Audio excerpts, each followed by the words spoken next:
অনেক ক্ষেত্রে হজ এবং ওমরায় কেন এটা প্রশিক্ষণ, কেন হজ ওমরার তালিমের ব্যবস্থা করা হয়, কেন আমরা প্রতি বছর করি, কেন বিভিন্ন জায়গায় হজ ওমরার তালিম করা হয়? এ কারণে আপনার যদি স্ত্রী যায় তাহলে আপনি একটা ছোট কেচি নিয়ে গিয়ে একটা কেচি নিয়ে গেলেন, আপনাকে আগে হালাল হতে হবে।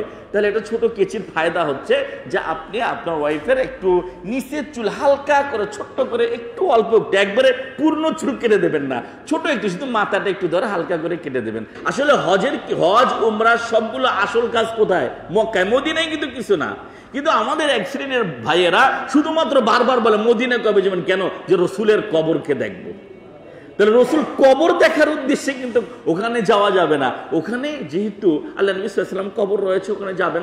মূল টার্গেট থাকবে রিয়াদুম মিনাল জান্নাহ, একটা জায়গা রয়েছে, ওখানে আপনি 2 রাকাত সালাত আদায় করবেন। এখন এফসির মাধ্যমে মুআল্লিমরা করান। আপনি মনে করেন মদিনায় গেলেন, আল্লাহ নবী সাল্লাল্লাহু আলাইহি ওয়াসাল্লাম বলেছেন মক্কায় যদি কেউ 1 রাকাত সালাত আদায় করে তাহলে অন্যান্য বিশ্বের অন্যান্য মসজিদে 1 লক্ষ রাকাত সালাত আদায় করলে যত নেকি, কাবায় 1 রাকাত নামাজ পড়লে তত নেকি। সুবহানাল্লাহ। আপনি চিন্তা করেছেন 1 লক্ষ রাকাত। অন্য জায়গায়, বিশ্বের যে কোনো জায়গায় 2 লক্ষ, শুধু মসজিদে কি বলে হারাম আর বাইতুল মাকদাস বাদ দিয়ে।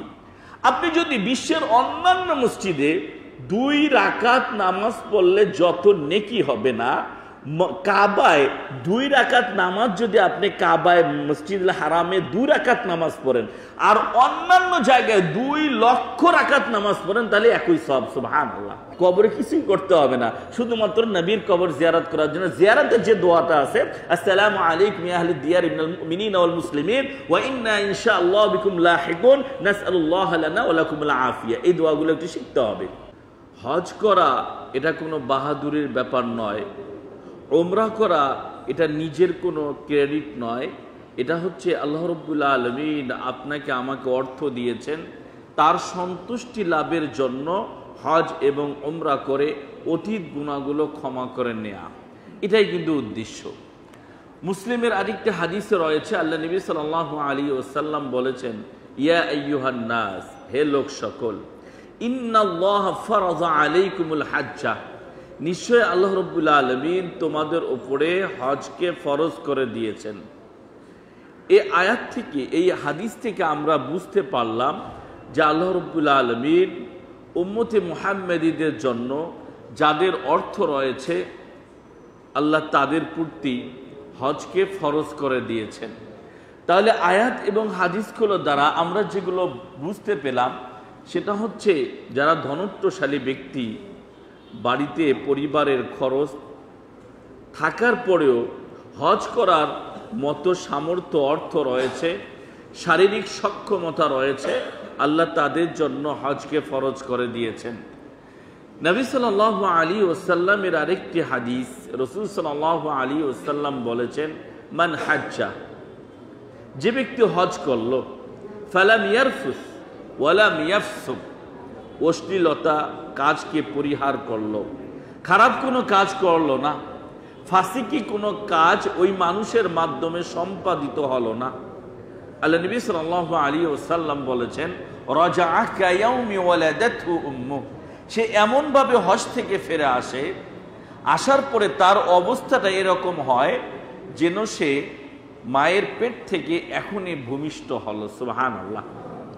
মায়ের পেট থেকে বাচ্চা যখন ভূমিষ্ঠ হয় তখন কিন্তু সে নিষ্পাপ থাকে, মাসুম থাকে।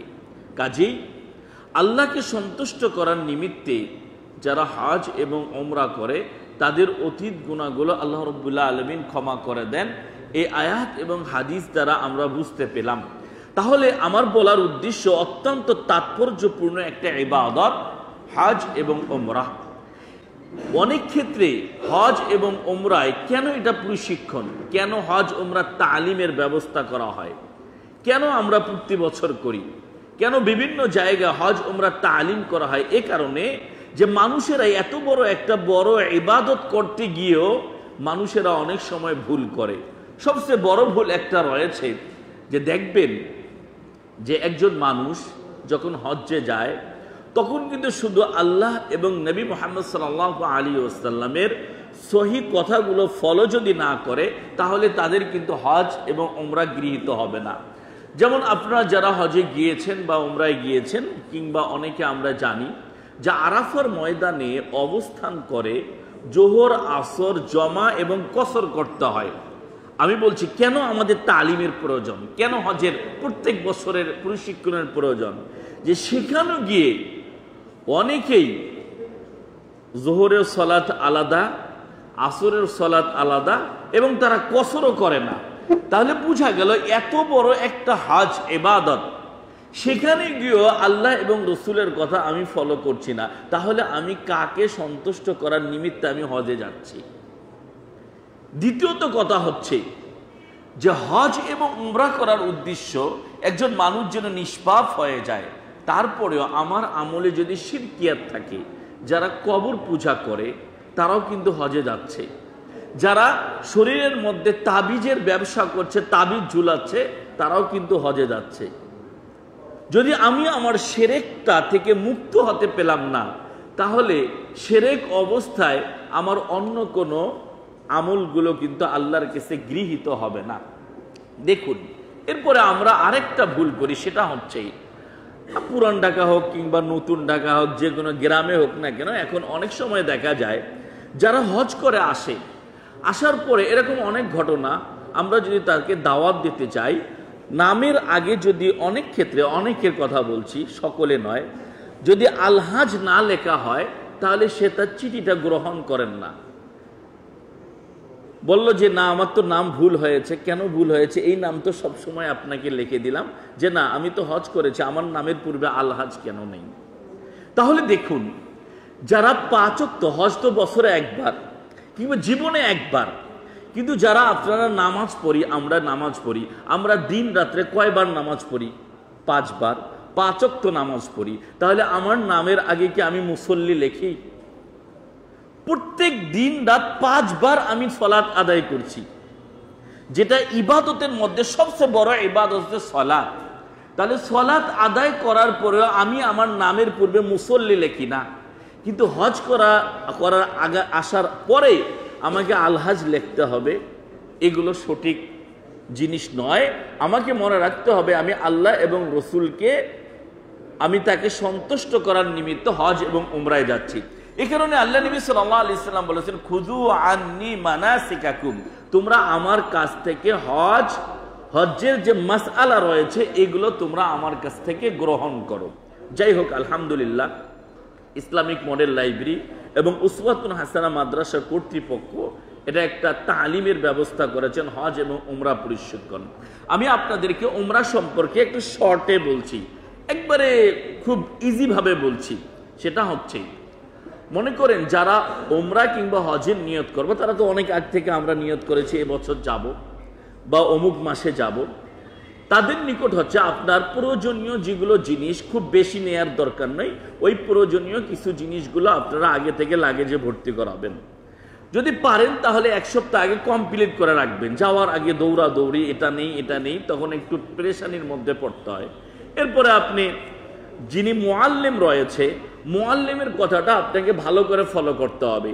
তিনি যদি বলেন যে ভোর 4টায় যেতে হবে, আর যদি আমি শুনি রাতে 3টায় যেতে হবে, তাহলে সমস্যা।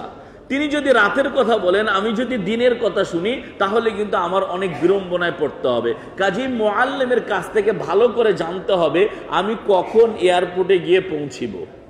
তিনি যেটা বলবেন সেভাবে আমাকে সম্ভব হলে 1 ঘন্টা 2 ঘন্টা আগে আমি এয়ারপোর্টে পৌঁছিব। আপনাদের যেগুলো প্রয়োজনীয় কাপড় রয়েছে এগুলো আপনারা খুব বেশি একটা নেয়ার প্রয়োজন নেই।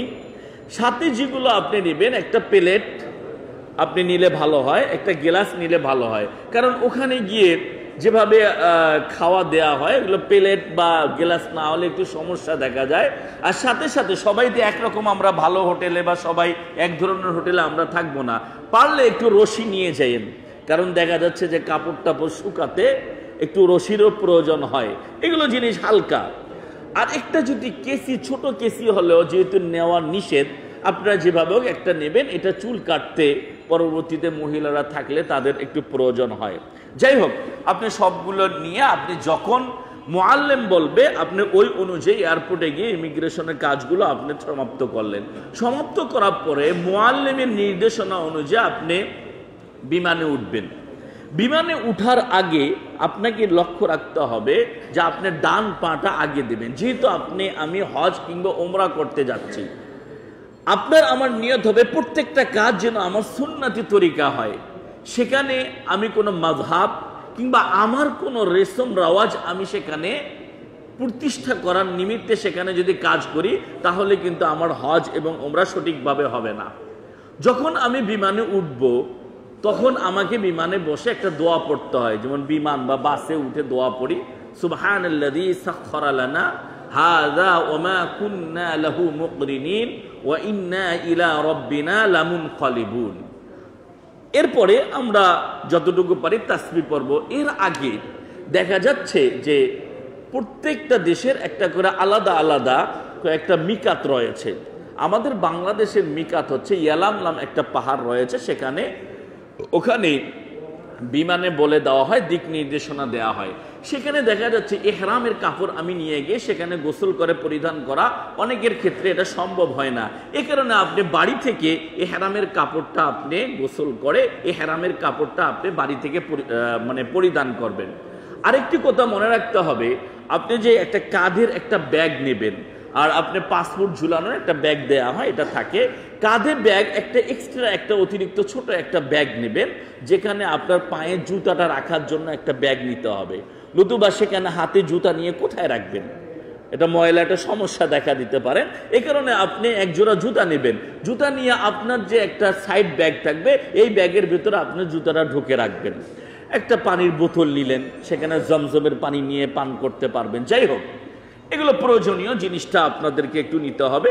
শুকনা যদি কিছু পান, টোস্ট বিস্কুট কিংবা মুড়ি, এই জাতীয় কিছু আপনি নেবেন। ওখানে সকলের জন্য, যারা ধনত্বশালী তাদের ব্যাপার আলাদা, কিন্তু ওখানে দাম অনেক। এগুলো একটু আপনারা প্রয়োজনীয় জিনিসগুলো একটু কিনে নেবেন। এরপরে আপনি এয়ারপোর্টে আপনি প্লেনে উঠলেন। উঠার পরে যদি ট্রানজিট হয় তাহলে একটু কষ্ট, আর যদি সরাসরি হয় তাহলে তো আলহামদুলিল্লাহ। যাই হোক, যেভাবে মুআল্লিম নিয়ে যাচ্ছেন আপনারা যাবেন। যাওয়ার পরে মনে করেন আপনি জেদ্দায় গেলেন, জেদ্দায় এয়ারপোর্টে আপনি নামলেন। নামার পরে আপনি যে এই বাংলাদেশ বিমানবন্দরে আপনি যে লাগেজগুলো দিয়েছিলেন, ওই লাগেজের আগে একটা আপনার মার্কার দিয়ে নামগুলা লেখলে সুবিধা হয়। দুই দিকে আপনি নাম লিখবেন, তাহলে জিদ্দা বিমানবন্দরে গিয়ে যে ব্যাগগুলো আমি নেব, তখন আমি যে ঘুরতে থাকে তখন আমি দেখতে পাবো যে আমার নামটা কোথায়, তাহলে সহজ হবে। নতুবা যদি কোনো কিছু লেখা না থাকে, এক ধরনের ব্যাগ অনেকেরা হতে পারে, তখন কিন্তু একটা সমস্যা দেখা দিতে পারে। তো ব্যাগগুলোর উপরে আপনি আপনার নামটা লিখে রাখবেন বা নিদর্শন একটা লিখে রাখবেন। যাই হোক, এরপরে আপনি জিদ্দা বিমানবন্দরে নামলেন। নামার পরে সেখান থেকে আপনি চলে যাবেন, একবারেই আপনার হোটেলে চলে যাবেন, নিয়ে যাবে মুআল্লিমরা, হোটেলে যাবেন। যাওয়ার পরে আপনি বিমানবন্দরে আপনাকে মাঝখানে বলা হবে, মিকাত যখন আসবে তখন আপনাকে বলা হবে যে এখন আমরা মিকাত রয়েছি। তখন আপনারা ইহরামটা একটু ঠিকঠাক করে নিয়ে আপনি তখন নিয়ত করবেন। মানে যদি উমরার নিয়ত করেন তাহলে বলতে হবে আল্লাহুম্মা, আপনি বলবেন লাব্বাইকা উমরাতান। আপনি এই নিয়ত করেন, মানে আল্লাহ, উমরার জন্য তোমার কাছে আমি হাজির। আল্লাহুম্মা লাব্বাইকা উমরাতান। আজ হজ হলে আল্লাহুম্মা লাব্বাইকা হাজ্জান।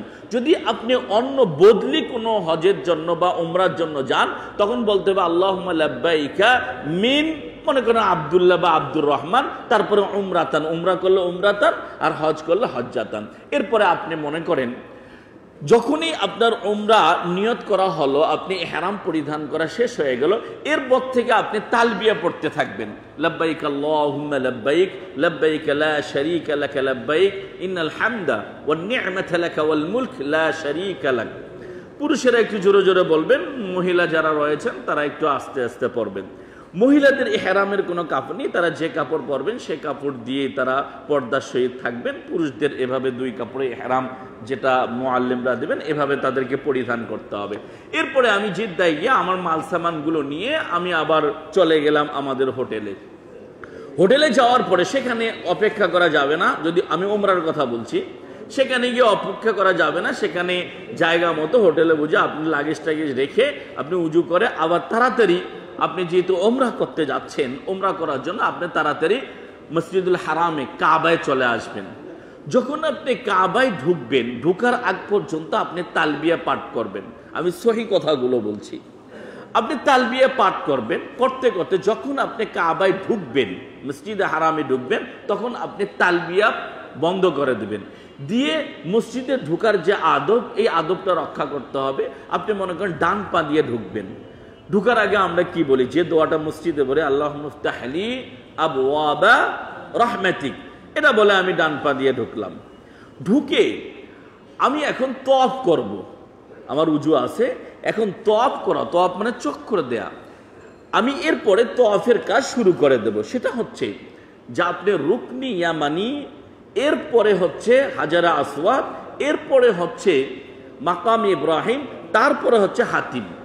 তাহলে আপনি যে তওয়াফটা শুরু করবেন এটা হচ্ছে আপনার একবারে আপনার হাতের বাম পার্শ্বে আপনি হাজারা আসওয়াদ মানে কালো পাথরটা রাখবেন।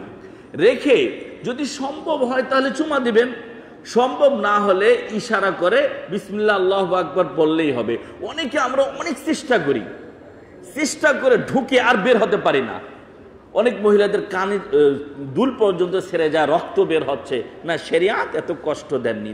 যদি আপনার সুবিধা হয়, পারেন চুমা দিতে চুমা দিবেন, নতুবা হাত দিয়ে ইশারা করবেন আর ওইখান থেকে তাওয়াফ শুরু করবেন। এটা মনে রাখতে হবে যে যখন আমি প্রথম তাওয়াফ করলাম, যেটাকে তাওয়াফে জিয়ারত বা কুদুম বলা হয়, তখন আপনি ইজতিবা করতে হবে। সেটা হচ্ছে আপনার যে ইহরামের কাপড়টা ঘাড়ে রয়েছে, ডান ঘাট থেকে কাপড়টা একটু খুলে আপনার ডান হাতের নিচ দিয়ে বাম দিকে কাঁধের মধ্যে রাখতে হবে। এটাকে ইজতিবা বলা হয়।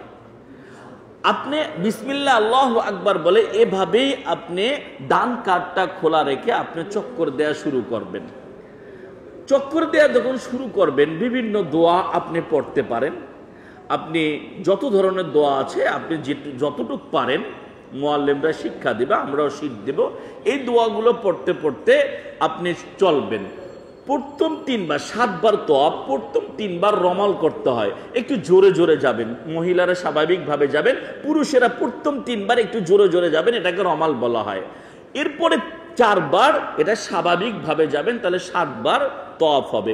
প্রথম তওয়াফ আপনি শুরু করেছেন, হাতের বাম দিকে আপনি হাজারো আসওয়াদ রেখে আপনি তওয়াফ শুরু করেছেন। শুরু করতে করতে রুকনি ইয়ামানি অর্থাৎ হাজারে আসওয়াদের একটু পিছনে রুকনি ইয়ামানি গিয়ে আপনি যদি পারেন স্পর্শ করবেন, নতুবা না হলে একটু হাত তুলে বিসমিল্লাহ আল্লাহু আকবার বলে আপনি চক্কর দেবেন।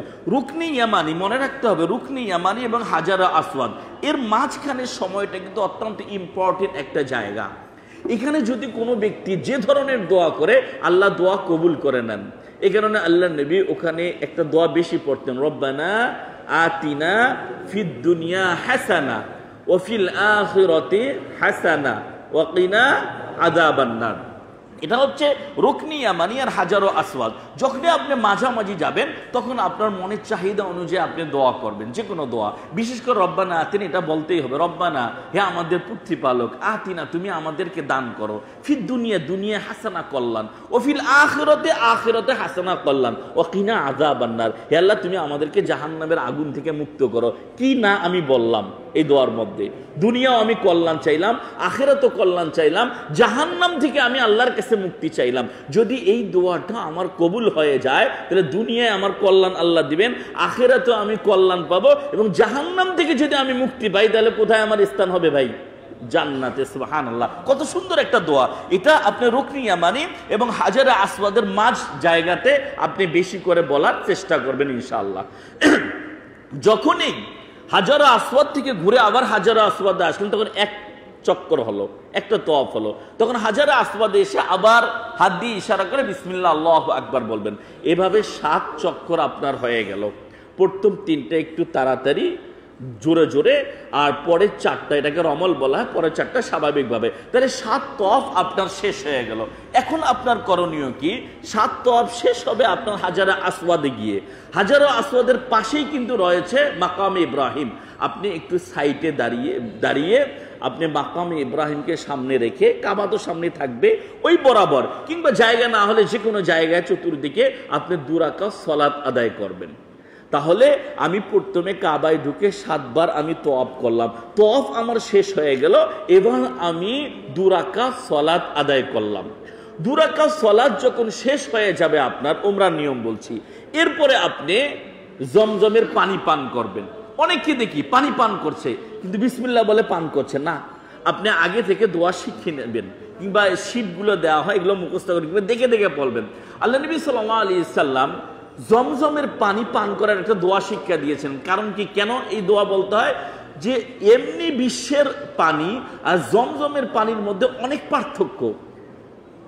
কারণ এই পানির মধ্যে খাদ্য রয়েছে, পিপাসারও কাজ করে এবং ক্ষুধারও কাজ করে। সুবহানাল্লাহ। এই কারণে অনেকে গিয়ে সৌদির খাওয়া খেতে পারে না, জমজমের পানি পান করে তারা থাকতে পারে, সমস্যা হয় না।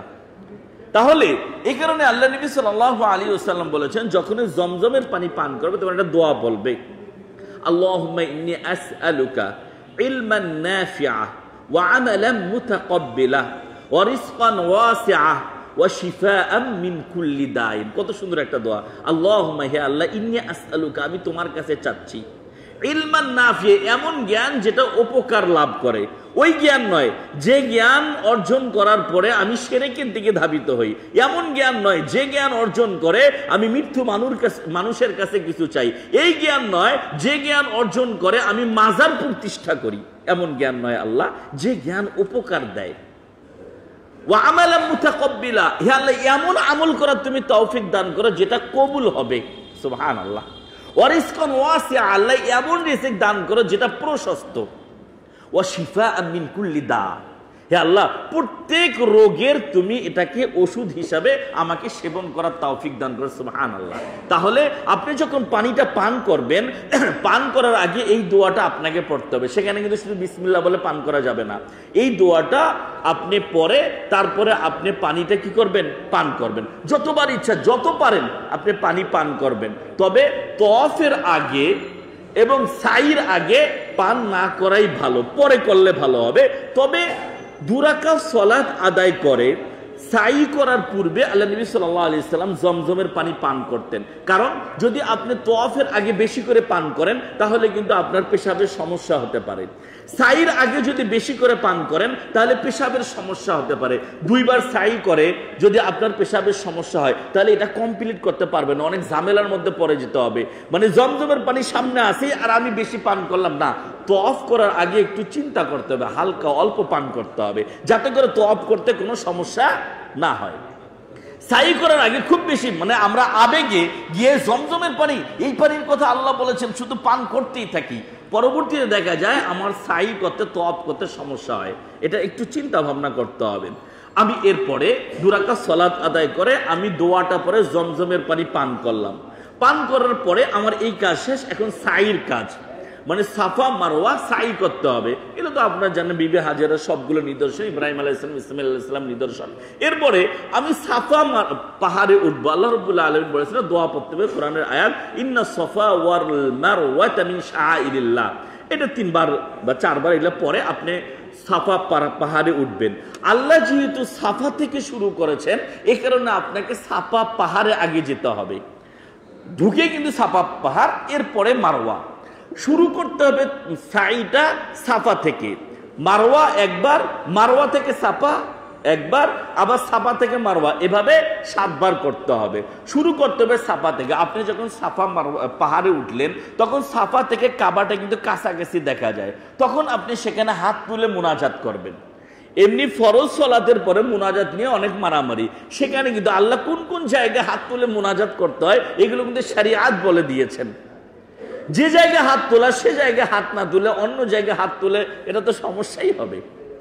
আল্লাহ নবী বলেছেন যে ওখানে যখন আপনি সাফা পাহাড়ে যাবেন, সাফা পাহাড় থেকে একবারে কাবা দেখা যাচ্ছে, সেখানে আপনি হাত তুলে দোয়া করবেন, যত দোয়া পারেন। তবে বিশেষ করে আল্লাহ নবী 2টা দোয়া শিক্ষা দিয়েছেন, লা ইলাহা ইল্লাল্লাহু ওয়াহদাহু লা শারীকা লাহু ইউহয়ি ওয়া ইউমীতু ওয়া হুয়া আলা কুল্লি শাইইন কাদির, লা ইলাহা ইল্লাল্লাহু ওয়াহদাহু লা শারীকা লাহু আনজাযা ওয়া'দাহু ওয়া নাসারা 'abদাহু ওয়া হাযাবাল আহযাবা ওয়াহদাহু মানে এই দোয়াটা আল্লাহ নবী সাল্লাল্লাহু আলাইহি ওয়াসাল্লাম বেশি বেশি বলতেন। এছাড়াও আপনি অনেক কিছু দোয়া পড়তে পারেন, কিন্তু অনেক মুআল্লিম রয়েছে, আমি যারা মুআল্লিম যদি থাকেন তাদের নিকটে আকুল আবেদন জানাবো, যাওয়ার আগে হাদিস কোরআন একটু ভালো করে বুঝে নেবেন। মুআল্লিমরা কিন্তু অনেক ধরনের ভুল করে, সাধারণ মানুষ বোঝে না, মনে করছেন এটাই ঠিক।